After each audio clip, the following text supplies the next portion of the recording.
guys, UrbanSuburban here. It's been a while since I've put out a video, so I thought I'd do one tonight while I had a little bit of time. I got a couple knife review videos that I got planned, and this is one of them. This is actually going to be a bit of a double feature, so I'll try to go fairly quick, keep these videos fairly short so they will keep everyone's attention. This one is on a knife, or actually I guess a set of knives.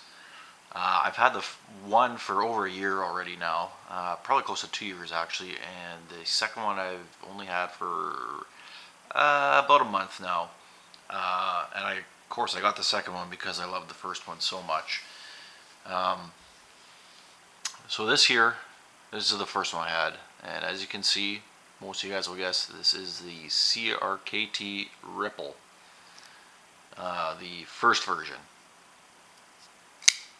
Fantastic knife, super smooth. That's the thing, well, one of two things that I love about it. So smooth. And the second thing is the weight. Really light. Sorry guys, I got a bit of a cold here, so I'm going to be clearing my throat constantly probably. But Columbia River knife. It's a, as you can see, Ken Onion design, as all the ripples are. As I said, this is the Ripple 1. This is the larger version, the 3.125 inch blade version. There is also a smaller version in the Ripple 1. The Ripple 2 also comes in two sizes. So I'll go through the specs real quick here for you.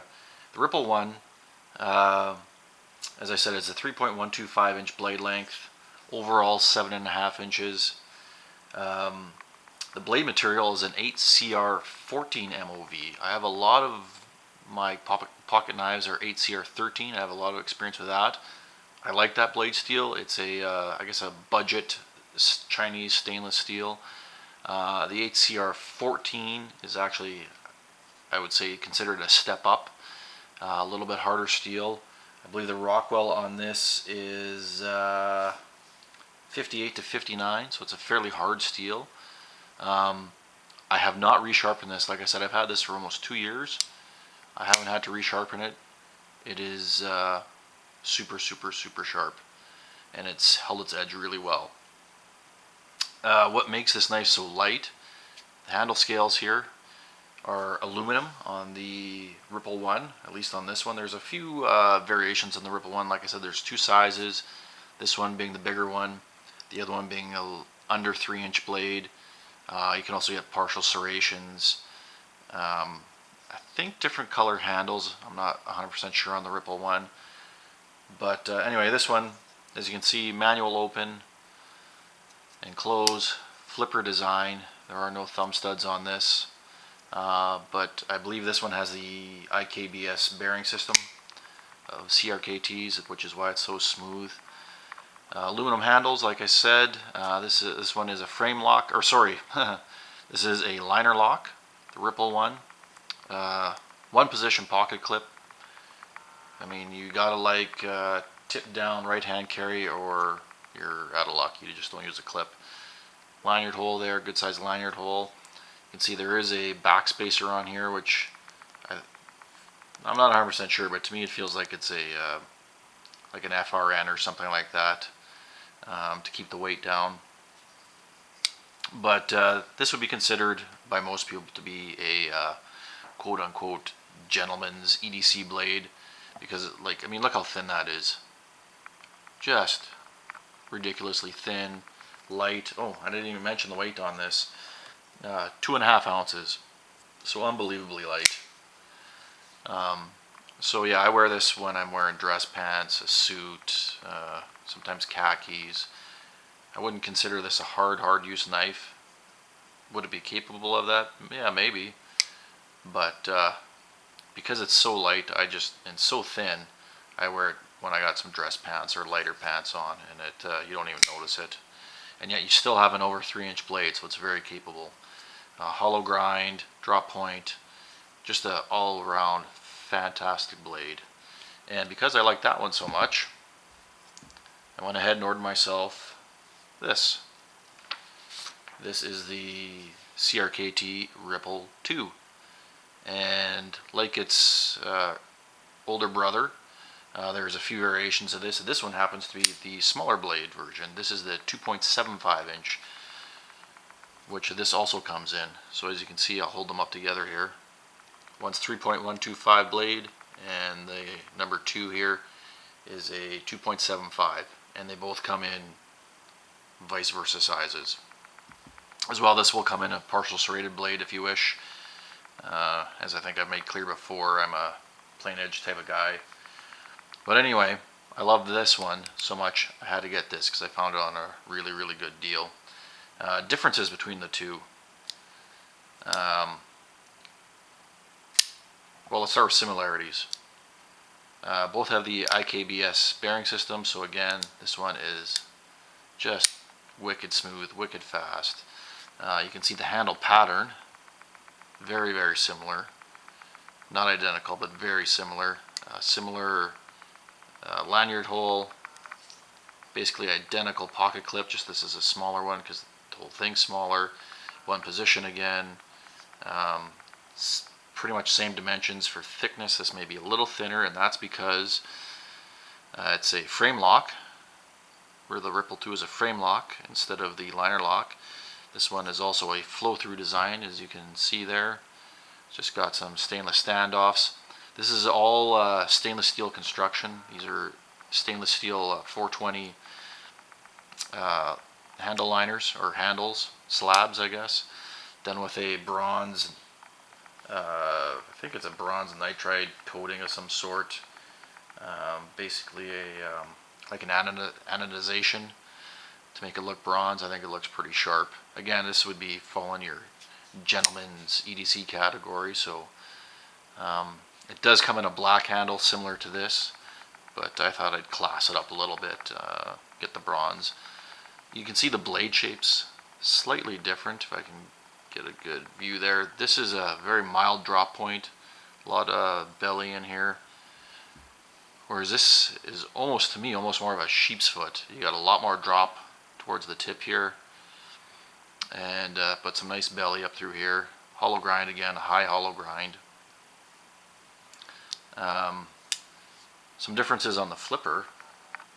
You can see the Ripple 1, if I can get to focus here, actually has some jimping on the flipper there. That'll show it there, whereas the number 2 does not. Just your plain flipper. And this has a really, really strong detent, and a very rather smallish pointy flipper. So if you play with it a lot, yeah, you start to feel it on your fingertip, digging in a bit. But the more I've used it, and again, I've only had this one about 2 weeks, so I wouldn't even call it worn in yet. It's just getting smoother and smoother. This one feels a lot heavier because it is all steel construction. However, it is actually listed at 2.4 ounces, so a tenth of an ounce lighter than that one. I think it just feels heavier because it's so much more compact, and yet is almost the same weight as this. But 2.4 ounces, man, that is light. And again, very slim, slides in your pocket like nothing, just disappears. Another, as I said, gentleman's EDC. Price point on these. MSRP on the number 1 in this variation, anyway, in this version, is about $60. That's in the States. And here it'd be a little bit more than that in Canada. I think typical street price in the US is between $30 and $40. Blade HQ has it for about $37. In Canada, you're looking closer to $70. However, I did get this on sale in Canada for about $35. It was about half off when I got it, which is why I got it in the first place. But typically, you're going to pay about 70 bucks if you're paying full price in Canada.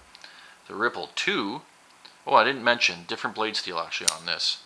This is an Akuto 440, so a Japanese 440, and I haven't been able to find a whole lot about Akuto 440. CRKT also uses Akuto Plus, which I think is a little different, but from what I can tell, the Akuto 440 is basically sort of a higher end 440C, a little above 440C, so pretty good stainless steel. And in my little bit of use with it so far, show you the other side here. It is held up really well. Really, maybe one of the sharpest knives I've ever gotten out of the box. Again, I haven't touched this one up at all, but just fantastic. Anyway, price point on this, MSRP is about $125 in the US. Canada here would be a little more. Blade HQ has it for $95. And I actually picked this up for, I want to say, $45, about half Blade HQ's price, which will bring me into another video I'm going to do shortly on a website that I have bought a number of knives from, where you can get really, really wicked deals. They don't carry a lot of stock and they don't have a lot of items, but when they do, man, can you get a really good deal. Anyway, so there's the two, there's the one. Fantastic blades. Again, this is 2.75 inch blade and total length is 6.5, whereas this is a 7.5. So overall you got an inch difference, total length. Within a tenth of an ounce of weight of each other. Each CR14, Akuto 440, all stainless or all steel construction, aluminum handle slabs, frame lock, liner lock, same pocket clip, both very thin profiles, both just disappear in your pocket. Fantastic gentleman's EDC, I guess is the term that most guys like to use. And because of that, I'm not going to go into a whole bunch of crazy knife testing, blade testing stuff. I mean, this, like I said, when you're wearing a suit, what are you going to do? You open a letter, cut some string, maybe cut a little bit of cardboard, and these are all more than capable of that. So I don't think I need to show that for these. But anyway, guys, these are the CRKT Ripple 1, Ripple 2, and I would recommend either of them. Or both, like I have. Can never have too many. Again, just fantastic, fantastic, very light, very comfortable to carry, and yet comfortable to use EDC blades. Anyway guys, Urban Suburban here, signing out. I got a couple more videos lined up, so I won't be on quite the video drought that I've been on in the last month or so, but I hope you enjoyed it, and take care guys.